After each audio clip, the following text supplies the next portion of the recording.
Bonsoir. Merci à tous et toutes d'être présents aussi nombreux comme d'habitude. On va parler ce soir, on a un thème de débat qui est très court et incisif, on étouffe. Ça veut dire beaucoup de choses. Voilà, on a essayé de résumer ça dans ce terme. On va parler ce soir de qualité de l'air, bien sûr, de ce qu'on a dans les poumons, et puis aussi au sens un peu plus figuré de on a du mal à circuler, on est dans les embouteillages, et puis aussi même peut-être on manque parfois d'espace de respiration en ville. En tout cas, on en veut toujours plus. Et c'est le thème du débat de ce soir. Avant de démarrer, un rapide mot pour le Théâtre de l'Œuvre qui nous accueille une nouvelle fois dans son antre, et pour Elven. Bonsoir, je m'appelle Elven Sicard, je travaille ici, je suis chargé d'un projet de médias participatif au théâtre. Voilà, je voulais juste prendre quelques minutes pour vous présenter le théâtre et dire un petit mot.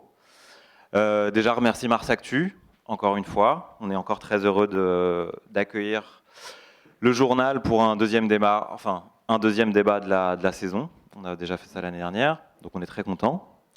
Et voilà, je voulais vous présenter en quelques mots notre projet ici, parce que peut-être vous ne le connaissez pas encore. Voilà, on est un théâtre associatif qui se veut très ouvert et ancré dans le quartier. Donc on essaye de faire un maximum de projets avec le quartier, des projets comme celui-là, par exemple, des projets de rencontres culturelles, citoyennes et intergénérationnelles. Donc c'est pour ça qu'on est très heureux de recevoir Mars Actu pour un moment d'échange politique. Et on est donc très heureux de recevoir l'ensemble du paysage politique marseillais pour répondre à des questions qui nous semblent capitales et qui vous semblent capitales aussi, je pense. On est un théâtre associatif, on vit grâce à de l'argent public, à des subventions, ce qui nous permet justement d'être un lieu le plus ouvert possible. On fait beaucoup d'entrées libres, on fait beaucoup de prix libres, parce qu'on essaye de rendre nos propositions le plus accessibles possible. Voilà, de l'argent public, et on fonctionne aussi avec des dons. Du coup, n'hésitez pas, si le cœur vous en dit, en sortant, de mettre une petite pièce dans le chapeau. Et puis si le cœur vous en dit pas, ou vous avez les poches un peu maigres ce mois-ci, c'est pas un problème non plus. Voilà, je vous remercie, je vous souhaite un bon débat. Et puis encore merci une fois à Mars Actu.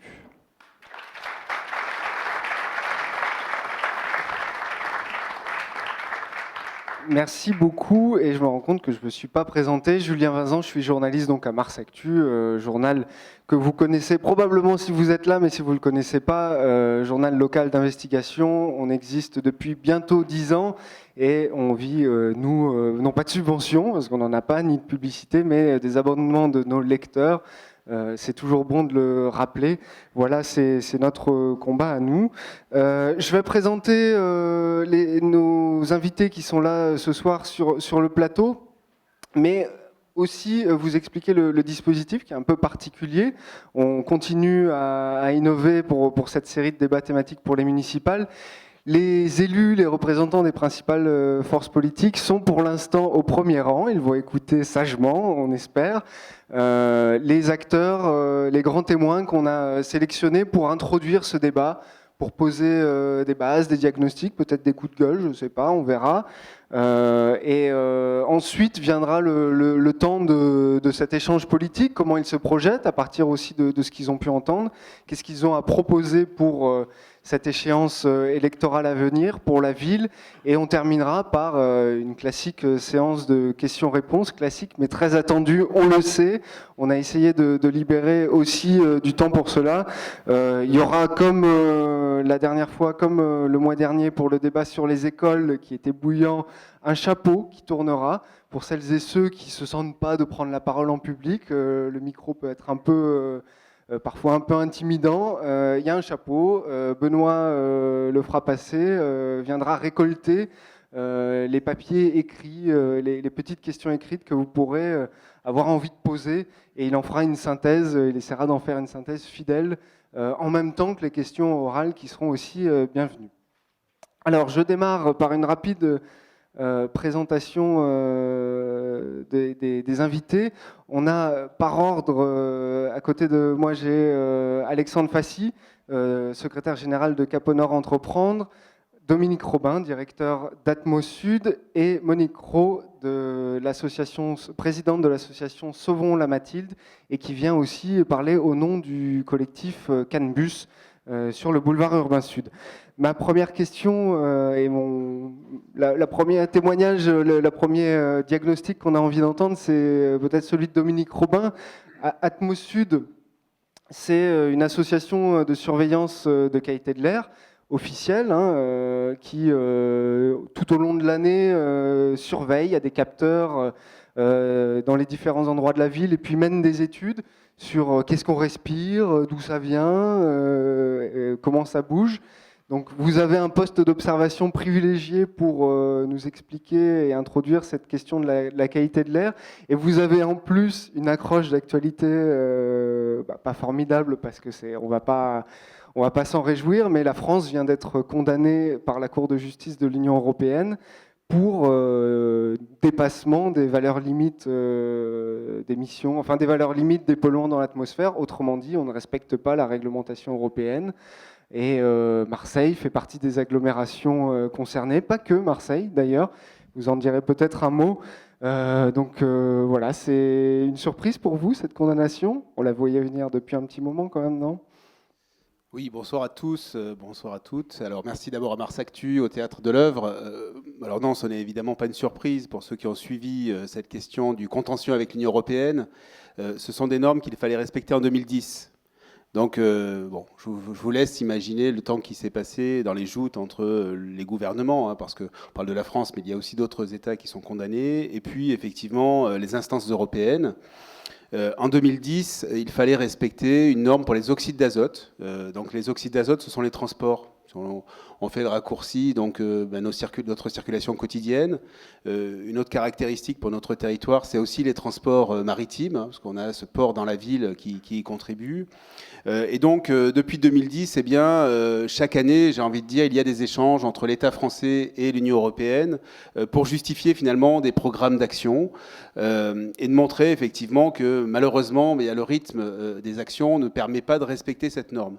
Alors, ce qu'il faut comprendre, c'est que derrière ces normes limites, il y a finalement le travail qui va être conduit maintenant. C'est-à-dire que l'Union européenne condamne la France, mais ce qui est en train de se préparer, c'est une sévérisation des normes, parce que quand, en 2010, elles étaient un objectif, c'était un équilibre entre l'entrée sanitaire et puis les entrées socio-économiques. Il faut se remettre dans le contexte de l'époque, des pays de l'Est, la Bulgarie, enfin un certain nombre de pays rentrés.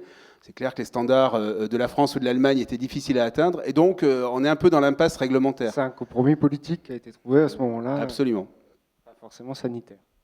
Donc si on fait finalement un rapide tour de la ville de Marseille en matière de qualité de l'air, je vais enfoncer quelques lieux communs. Évidemment, on est en train de parler aujourd'hui de polluants qui ont des impacts sur la santé. En France, il est estimé que l'impact de la pollution atmosphérique, c'est environ 50 000 décès prématurés par an. Alors, selon les études, pour les spécialistes, ça peut être un peu plus, un peu moins. Une dernière étude allemande vient d'expliquer que si on prenait en compte les maladies cardiovasculaires, on pouvait augmenter jusqu'à 70 000 quasiment cas pour la France. Pour le territoire régional, c'est environ 3 500 décès prématurés. Alors, ce sont des statistiques barbares, mais au fond, derrière les statistiques, ce sont de vrais gens. Et ce que l'on montre finalement, c'est que l'impact de la pollution atmosphérique, on en comprend de plus en plus finalement les processus. Avant, on pensait que les impacts étaient principalement sur l'aspect respiratoire. On comprend bien que si on respire des polluants, on va, pour les asthmatiques en particulier, déclencher plus fréquemment des crises d'asthme, par exemple. Mais ce que l'on sait maintenant, c'est que les particules les plus fines, alors les particules diesel en particulier, lorsqu'elles rentrent dans le système respiratoire, elles vont très très loin, et certaines rentrent dans la circulation sanguine. Et tout ça pour dire que finalement, les impacts aujourd'hui ne sont pas simplement sur la respiration, mais ils sont aussi sur l'ensemble des organes. Beaucoup de travaux maintenant sur le cerveau. Et petit message peut-être subliminal, c'est que ces normes limites, on a encore 36 000 personnes à Marseille qui sont en situation sur leur lieu de résidence de ne pas respecter cette norme de 2010. On en a eu beaucoup plus dans le passé, 36 000, ça reste significatif, parce que c'est une norme un peu ancienne, mais c'est pour dire simplement que ce sujet, il ne s'arrêtera pas avec le respect des normes. On a vraiment un sujet qui est malheureusement durable. Ces particules très fines, on le sait, elles sont liées à l'ensemble des combustions, On parlera beaucoup des transports, de la mobilité ce soir. C'est clair qu'on a derrière l'ambition de la zone de faible émission qui est en train d'être mise en place sur ce territoire des attentes qui sont importantes. Comment mieux réguler la place de la voiture et les véhicules les plus polluants? Ça peut être véhicules liés à la logistique. On achète tout sur Internet. Il y aura des choses à faire dans les centres urbains les plus denses, là où l'air a du mal à circuler. On a la chance d'avoir une ville historique. Là, on a à préserver mieux la qualité de l'air. Donc ça, c'est une première entrée sur la mobilité. Moi, j'aime beaucoup la question des écoles. On s'adresse ici à des futurs acteurs des municipalités. Autour des écoles, on le sait, il y a des actions spécifiques. On a à préserver l'air des classes, ça c'est un sujet, mais finalement préserver l'air des classes, c'est pas simplement avoir des comportements d'achat finalement dans la classe, ouvrir les fenêtres, ne serait-ce que ça. Mais on sait que l'environnement de l'école peut être un enjeu. Posez-le sur une carte, vous verrez que ça maille peut-être aussi une politique plus générale. Et puis en termes d'action notamment possible, avec la Rocadelle 2. Alors, oui, voilà, en fonction de la situation. Une rocade autoroutière qui voisinait avec des crèches, des écoles, et c'est le cas sur d'autres projets. Voilà, donc la Rocadelle 2 qui est un nouvel axe, mais si vous regardez un petit peu la situation dans Marseille, elle ne concerne pas uniquement cet axe-là. Et donc ça concerne la question des enfants. Comment on fait d'une politique finalement municipale de l'air, on va s'intéresser à ces populations plus vulnérables. Et puis il y a des choses un peu sur lesquelles on a pris de mauvaises habitudes. On continue de brûler nos déchets verts. Il y a des interdictions, mais il faut accompagner effectivement bien l'évolution. Cette matière organique, elle est précieuse. On sait qu'on peut l'utiliser pour le sol. Voilà. Comment la conduite municipale peut-être aussi peut agir, et les candidats, enfin les représentants des candidats sont là pour nous expliquer ce qu'ils ont envie de faire. En tout cas, ce qui est sûr, c'est qu'on a besoin d'accélérer le rythme en faveur de la qualité de l'air. Et cette action, elle est multisectorielle. On ne pourra pas se contenter de dire on a agi sur la mobilité, on a agi sur les navires. On a besoin que l'ensemble des secteurs finalement de l'action municipale soient concernés et que la population comprenne pourquoi il faut le faire et agisse de façon concomitante. Ça, c'est vraiment la particularité de l'air. Ouais. Très rapidement, 2010, l'Europe dit ça va pas à Marseille, ça va pas à Lyon, ça va pas à Grenoble, mais ça va pas à Marseille notamment. Depuis 2010, ça a bougé ou quand même ça s'est amélioré ou parce que on peut avoir l'impression que ça bouge pas. Mais... Alors ça, c'est vraiment une très très bonne question. Paradoxalement, on parle de plus en plus d'air parce qu'effectivement, les impacts sur la santé, vous l'avez compris, bien de mieux en mieux connus et sont vraiment beaucoup plus systémiques. C'est un gros mot, pardon, mais on n'imaginait pas que ça allait aussi loin. Donc effectivement, c'est un enjeu de santé publique qui vraiment devient important et de plus en plus important. Mais parallèlement à cela, et y compris à Marseille, la situation s'améliore. Et donc le sujet n'est pas de savoir si on va continuer de progresser. Quelles sont les voies de progression en matière de qualité de l'air? Il y a d'abord les décisions techniques. C'est vrai que si on prend les véhicules, heureusement, ils n'émettent pas la même chose qu'il y a 10 ans, parce que 2010, ça fait il y a 10 ans. On voit quand même que les constructeurs ont du mal à respecter les fameuses normes Euro. L'effet Volkswagen, ce n'était pas simplement le fait de la tricherie. Il y a des vrais problèmes techniques. On le voit quand il fait chaud, par exemple. Cet été, on a vu que les véhicules diesel émettaient plus de pollution que d'habitude. Ça, c'est le fait des limites techniques. Donc, on a ce trend national, européen, régional qui vient des évolutions technologiques. Mais on ne peut pas tout attendre de ces évolutions. La place de la voiture doit faire partie encore plus des questions qui seront à conduire sur les territoires. La mairie n'étant pas la seule actrice dans ce domaine, bien sûr, l'ensemble des échelons, mais parce que ce soir, ce sont les municipalités qui sont interrogées. Et puis, la question de nos habitudes. Au fond, donc ça s'améliore, mais ça s'améliore plutôt un peu moins vite, si je me permets un parallèle, qu'à l'échelle régionale ou nationale. Je vais vous donner simplement 2 chiffres. Pour les oxydes d'azote, qui est le polluant qui a été pointé aujourd'hui, donc les transports, vous l'avez compris, moins 30% depuis l'année 2000 à l'échelle nationale. Ça, c'est des mesures, on n'est pas sur des calculs, on est vraiment sur les mesures. À l'échelle régionale, moins 22%, donc on est déjà un peu moins rapide. Si on prend la situation d'Aix-Marseille, j'élargis un petit peu la focale, donc la zone urbaine, on est plutôt entre moins 5 et moins 10%. Donc ça s'améliore, mais moins vite. Beaucoup moins vite. Merci beaucoup pour ce premier tableau d'ensemble. Je vais enchaîner avec, on a parlé de voiture, de la place de la voiture. Je vais enchaîner avec vous, Martine Cros. Vous êtes présidente donc, de l'association Sauvons la Mathilde, qui existe depuis 2014. La Mathilde, c'est un jardin public qui est situé pas très loin de Sainte-Marguerite, donc pas très loin du terminus du métro. Et vous représentez le collectif CanBus, donc collectif qui entend dénoncer les nuisances à venir, futures, du bus. C'est pas le bus qui roule, c'est le boulevard urbain sud, boulevard où vont rouler des voitures et pas mal de voitures. C'est une rocade de contournement de Marseille. C'est un projet qui a pas mal évolué, on pourra en reparler. Vous vous battez donc, pour faire simple, contre les voitures et pour un poumon vert. Mais est-ce que c'est si simple que ça? Parce que quand on va dans les quartiers sud, quand même, on voit que c'est aussi bien embouteillé. Il y a un enjeu un peu important là-dessus. Non, si c'était simple, d'abord, il n'y aurait pas de combat. Et d'abord, je veux vous remercier de nous donner la parole au niveau de CANBUS. Et ce qu'il faut savoir quand même, c'est que donc, le projet du boulevard urbain sud, il ressort en 2014. Et le collectif, l'association dont je suis présidente, Sauvons la Mathilde, et le collectif CANBUS se sont constitués en 2014, début 2015. Donc ça veut dire quand même que au niveau des réactions citoyennes à ce projet, il y a eu tout de suite une opposition et qui était évidemment liée à des questions de qualité de vie dans les quartiers. Alors, il faut quand même savoir que le boulevard urbain sud, c'est 8,5 km et qu'en fait, on a réussi à s'organiser et à se fédérer sur 6 km. La première partie du boulevard urbain sud, celle qui va être d'ailleurs livrée en début 2020. Donc qui part de Saint-Loup, à peu près de l'autoroute A50. Saint-Loup, la Pointe-Rouge, avec un slogan, ou en tout cas un élément de communication fort qui est en route vers le littoral. Et c'est d'ailleurs un des éléments sur lesquels on n'est pas du tout d'accord, parce que aller vers le littoral, c'est bien. Aller vers la Pointe-Rouge, c'est bien. On a tous envie d'aller se baigner l'été et d'y amener nos enfants, nos petits-enfants. OK. Bon, sauf qu'on sait que la Pointe-Rouge, c'est déjà embouteillé et que ça va faire 15 000 voitures de plus.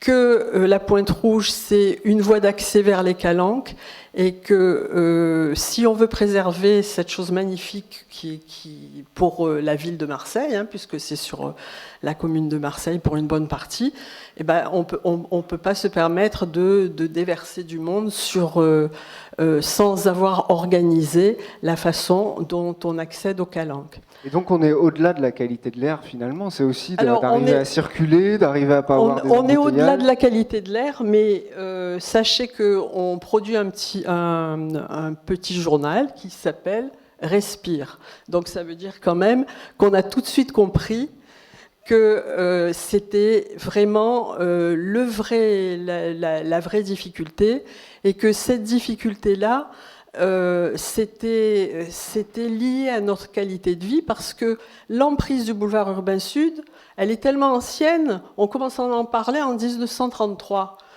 que tout le monde, enfin les tenants du boulevard urbain sud, je dis boulevard urbain sud parce que je ne veux pas jouer sur l'ambiguïté de bus avec l'idée que ce serait une voie pour les transports en commun. Il y en a une. Bon, oui, il y a une voie pour les transports en commun sur le bus. Sachez quand même que sur la première partie, qui va donc être livrée en début d'année 2020, il n'y aura pas de transport en commun. Ça veut dire qu'on va donner aux gens des habitudes, ou plutôt on va conforter leurs habitudes de circuler en voiture. On va probablement utiliser la voie qui sera ultérieurement donnée pour les transports en commun pour se garer, mais il n'y aura pas, sur la première partie du boulevard urbain sud, au moment de sa mise en service, de transport en commun. Très rapidement, je le disais, la Mathilde, jardin public. Alors c'est un cas un peu à part, mais vous le disiez, cette emprise en fait du bus qui est depuis longtemps prévue pour accueillir ce boulevard. Depuis, elle s'est verdie, Bah, des arbres ont poussé, il y a des jardins familiaux. Alors, Et ça vient, c'est ça aussi qui a un petit peu cristallisé. Oui, parce que finalement, on s'y habituait à ces arbres parce que et on quand les ça voyait bien a été rester là. conçu, c'était d'abord le monde était différent. Hein, ça fait presque un siècle, ça fait presque 90 ans. Bon. Et à l'époque, c'était vraiment une rocade de contournement de la ville. Sauf que comme on a mis le temps qu'on a mis pour passer à l'acte, eh ben, cette partie de Marseille, ça s'est urbanisé. Et je dirais que les trois grands éléments symboliques et sur lesquels on se bat, c'est le jardin de la Mathilde, les jardins familiaux Joseph Équier, donc la Mathilde à peu près 2 hectares, les jardins familiaux 4 hectares, et puis la Pinède du roi d'Espagne. C'est pas exhaustif, mais c'est les 3 grands points. Hein. Tout ça, maintenant, c'est un poumon vert pour ce quartier, ces quartiers. Et c'est vrai qu'au moment où on sait que on peut plus, on ne veut plus vivre dans les villes comme on vivait précédemment, on ne peut pas accepter que ces lieux, qui sont des lieux qui sont investis. Alors, pour le jardin de la Mathilde, moi, c'est le quartier du Cabot dans lequel j'habite. Je vous invite à y venir parce que le matin, il y a les collégiens qui font du sport. À midi, il y a des gens qui viennent avec leur club de gym faire de la gym. L'après-midi, il y a les boulistes. Il y a les gens qui promènent leurs chiens, même si ça cause des nuisances qu'on connaît. Moi, j'y ai promené ma fille quand elle était petite. Donc, c'est devenu un élément du quartier. Et ça va être, en fait, il va y avoir une énorme entaille qui va d'abord changer considérablement la vie des quartiers. Et en plus, on se dit, comment est-ce qu'on va respirer après, quand tu auras le bus. Toujours pour prendre l'exemple du parc de la Mathilde. D'un côté du parc de la Mathilde, il y a le collège Sylvain Menu. De l'autre côté, il y a une crèche. Bon, eh ben, on en revient à la question de qu'est-ce qu'on veut comme santé, comme élément qui favorise la santé des plus jeunes. Et il faut savoir que sur le long de les 8,5 km, il y a une 30aine d'établissements qui accueillent des personnes qui, au sens de la loi, sont dites vulnérables, des crèches, il y a un recensement assez exhaustif qui a été fait par le collectif, voilà, effectivement. Oui. Merci beaucoup Martine Cros pour ce témoignage. On va faire un tour de métro, on va aller à la station de Rommel, on prend le métro, on va jusqu'à Bougainville, l'autre terminus. On va pas beaucoup plus loin pour l'instant, on verra si la station Gèze ouvre cet automne comme prévu. Et donc on arrive à Bougainville et on arrive dans le nord de Marseille, ce nord de Marseille qui a parfois du mal à se déplacer aussi, qui attend des modes de transport lourds.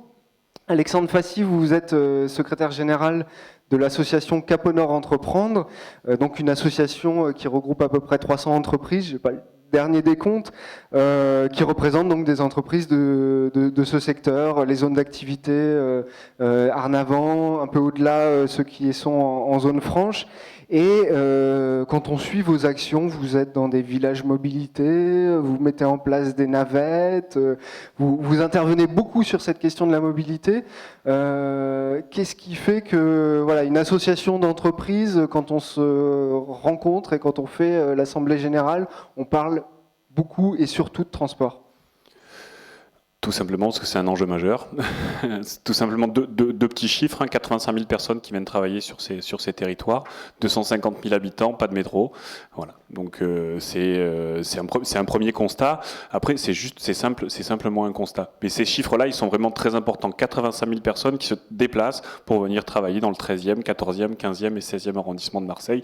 Je ne parle pas des abords du 3e et du 2e arrondissement. Donc c'est juste un nombre important de personnes et je parle des habitants aussi, mais cette prise de conscience en fait de l'enjeu de mobilité, il y a quelques moments, il était complètement partagé. D'un côté, on avait des habitants qui posaient ce sujet-là, de l'autre côté, les entreprises qui se le posaient un peu, mais pas vraiment en ces termes-là. Et effectivement, nous, on a lancé un peu en avant-première un plan de déplacement inter-entreprise en 2012. Et on s'est rendu compte effectivement qu'il y avait un enjeu sur le dernier kilomètre. C'est quoi un plan de déplacement inter-entreprise ? C'est comment se déplacer sur un territoire à plusieurs entreprises. C'est-à-dire que chaque entreprise au-delà de 50 salariés aujourd'hui est obligée de produire un plan de déplacement, sachant que chaque entreprise paye une prime transport à la collectivité justement pour bien se déplacer. C'est important de le dire, elles le payent toutes. Aujourd'hui, elles ont obligation de prévoir un plan de déplacement, c'est-à-dire prévoir les déplacements de ses salariés. Leur proposer des solutions qui ne sont Exactement. pas forcément des bruits, quoi. Exactement. Et aujourd'hui, en fait, nous, on s'est saisi de ce sujet-là pour la simple et bonne raison qu'on a anticipé un besoin. Le besoin qu'on a identifié, c'est comment recruter des personnes sur ces territoires-là. Comment nos entreprises peuvent fidéliser et recruter des personnes en leur sein. C'était un vrai sujet et on s'est rendu compte que ce sujet de la mobilité, il était majeur. Il était complètement majeur parce que on a une compétition entre territoires. Hein. Je prends des exemples d'entreprises dans le numérique. Beaucoup sont installés sur le nord de Marseille. On a beaucoup de salariés qui étaient tentés par Bordeaux, Nantes, Marseille Nord. Et la thématique était simple. Je me déplace à Marseille, j'arrive à la gare Saint-Charles tout seul. Je prends le métro jusqu'à Bougainville. Je prends le bus 36 jusqu'à, une entreprise pas loin de la Cabucelle. Et je fais 50 mètres à pied, à salaire égal, je vais bosser à Bordeaux. C'était assez simple comme constat. Et les chefs d'entreprise ont commencé à réfléchir en disant, mais effectivement, il faut qu'on agisse là-dessus. Il faut qu'on agisse là-dessus parce qu'on doit être acteur de cette thématique-là. On ne peut pas penser uniquement en termes de transport collectif public. Il faut apporter des solutions, de la mobilité durable. On s'est rendu compte, nous, en explorant tout ça, qu'on avait des autorités administratives de transport, ici la RTM et la SNCF aussi, qui réfléchissaient beaucoup en termes d'infrastructure. Et des chefs d'entreprise qui réfléchissaient plutôt en termes de budget, et des salariés qui réfléchissaient plutôt en termes de culture de déplacement. Or, personne n'a eu l'idée de travailler ensemble sur ces sujets-là. Et je dis bien personne. C'est-à-dire que nous, on est allé voir les salariés d'entreprise qui nous disaient « mais en fait, nous, on ne veut pas changer de mode de déplacement. Hein. On ne veut pas changer de mode de déplacement. 90% de ces 85 000 personnes se déplacent seules en voiture. » Ce qui correspond aux chiffres à peu près de l'agglomération marseillaise. Je vous laisse calculer, sachant que Marseille Nord n'est pas forcément la pire des mauvais élèves, même si on est un rang au-dessus. Au niveau national, c'est 80%. Voilà, sur les zones d'activité. Donc c'est quand même un moment assez important et c'est un enjeu très culturel. Aujourd'hui, nos chefs d'entreprise nous disent effectivement, on a envie de travailler autrement, on a envie de se déplacer autrement. Pour une raison très simple, c'est que des places de parking, ça coûte cher. C'est de l'emprise foncière. Donc si on veut un terrain de jeu en termes de développement économique important, il faut qu'on ait de la place pour faire venir nos entreprises. Donc ces sujets-là, ils arrivent. Mais ils arrivent de manière un peu, on va dire, frontale. Et l'idée pour nous, c'était de faire travailler ensemble les autorités administratives de transport, les collectivités locales qui sont partie prenante de ces autorités administratrices, les chefs d'entreprise et les salariés. Parce que si on ne fait pas travailler les gens ensemble, ça ne marche pas. C'est-à-dire qu'effectivement, on peut faire le constat qu'il manque des transports publics à Marseille. Mais ce n'est pas l'unique sujet. Si demain, le métro Capitaine Gèze ouvre, c'est super. C'est très bien, mais il n'y a que les gens qui ont déjà l'habitude de prendre des transports collectifs et qui ont une idée des transports alternatifs existants sur Marseille. Je parle des totems, je parle des vélos, je parle de cities, on peut parler d'autres solutions, mais il n'y a que ces gens-là, ils représentent une infime partie de la population qui vont se servir de ces transports alternatifs. Donc aujourd'hui, on a un vrai sujet d'intérêt commun à faire évoluer nos mentalités, les mentalités des autorités administratives de transport qui doivent réfléchir sur les usages et pas uniquement sur les infrastructures. Donc ça veut dire travailler avec des acteurs intermédiaires comme nous qui avons un intérêt à ce que le territoire se développe dans sa globalité, donc la mobilité, mais pas que, le cadre de vie, mais aussi chefs d'entreprise et salariés. On sait qu'il y a parfois pas forcément toujours des terrains d'entente entre les deux. Quand un chef d'entreprise a envie de proposer des solutions, peut-être que les salariés ne sont pas d'accord, et inversement. Donc on a besoin de faire réfléchir les gens ensemble. Je pense que l'enjeu numéro 1 pour nous, en tout cas en termes de mobilité, c'est agir ensemble. On a des intérêts communs en termes de développement économique, de développement de l'emploi, et effectivement en termes d'écologie urbaine. Je pense que c'est essentiel de proposer des solutions. C'est ce qu'on essaie de faire, nous, sur du transport collectif, transport à la demande, covoiturage. Et les acteurs économiques se mobilisent beaucoup. Je prends l'exemple de justement, l'ouverture du métro Capitaine Gèze. Nous, on a déjà signé un accord avec Grand Littoral qui va nous mettre à disposition plus de 250 places de parking en covoiturage. Donc, on va aménager à cet endroit-là. Donc, on est en train de travailler avec la RTM et d'autres opérateurs pour faciliter la circulation et faciliter le covoiturage sur ces espaces-là. L'exemple que vous donniez tout à l'heure du cadre, on va dire, on imagine d'une société informatique qui a un profil qui peut aller d'une métropole régionale à une autre et qui peut finalement, qui n'a pas forcément de problème d'emploi, qui est plutôt quelqu'un de recherché.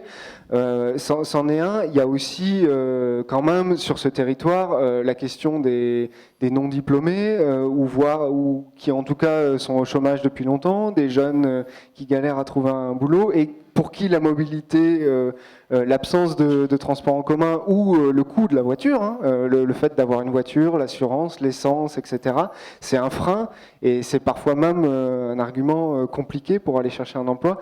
Là-dessus, vous l'avez constaté, ça fait partie des... Pour nous, c'est le même sujet, à part que généralement, ils ne partent pas du même endroit. C'est-à-dire qu'un jeune non diplômé, il part plutôt du nord de Marseille, on va dire des quartiers Castellane, Bricard, Planda et autres. Et effectivement, le cadre de l'entreprise informatique, il vient plutôt du centre-ville ou de l'extérieur de Marseille.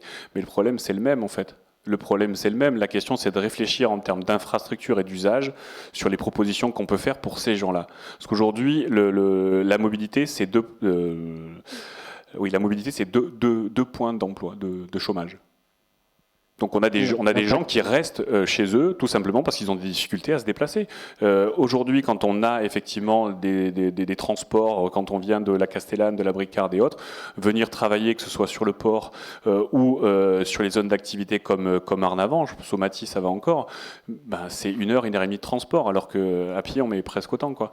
Donc effectivement, c'est un vrai frein. C'est un vrai frein. Et aujourd'hui, on a tendance à minimiser l'impact de la mobilité et à maximiser l'impact de l'envie. Les jeunes du territoire que je connais très très bien ont envie d'aller bosser. Ils ont envie d'aller bosser. C'est clair, net et précis. Par contre, effectivement, se déplacer, c'est un vrai sujet, c'est un vrai problème. Et on se replie parfois sur ce problème-là, mais c'est un vrai sujet. C'est un vrai sujet. Merci beaucoup Alexandre Fassi pour ce témoignage. On va passer à la deuxième partie de la soirée. Vous pouvez les applaudir, même si vous voulez. C'est pas obligatoire.